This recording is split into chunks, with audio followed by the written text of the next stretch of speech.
jim. Rasululloh yotibdilar, ozor bermay. Muhabbatni qarayapsizmi shu joyda?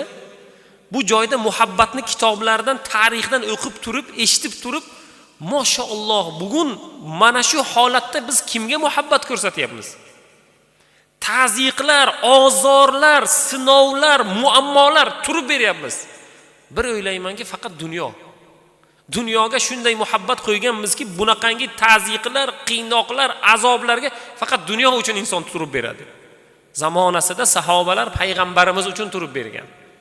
Shu joyda payg'ambar sollallohu alayhi va sallamni mabodo Makka mushriklari tutib olsa, Abu Bakrni ham o'ldiradi. Mabodo tutib olsa, Rasululloh bilan birga Abu Bakrni ham o'ldiradi. O'sha teshikda oyoqlarini bir narsa chaqdi, bilmadilar nima u, lekin teshikdan oyoqlarini olmadilar. Dodvoy ham solmadilar.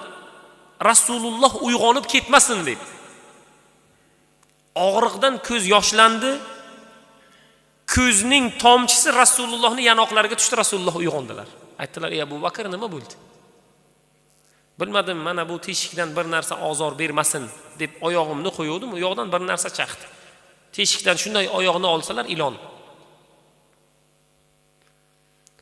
Rasululloh ilonni ham tilini bilardilar. U ilon aytdi: "Ey Rasululloh, men sizni ancha yillardan beri kutaman.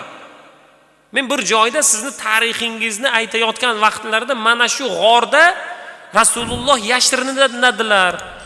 Shuni men bir ziyorat qilay deb ancha yillardan beri qarab turaman u, kelib bittasi oyog'ini qo'yib bu teshikdan meni chiqishlikka yo'l qo'ymaydi. Shuning uchun chaqib oldim" dedi.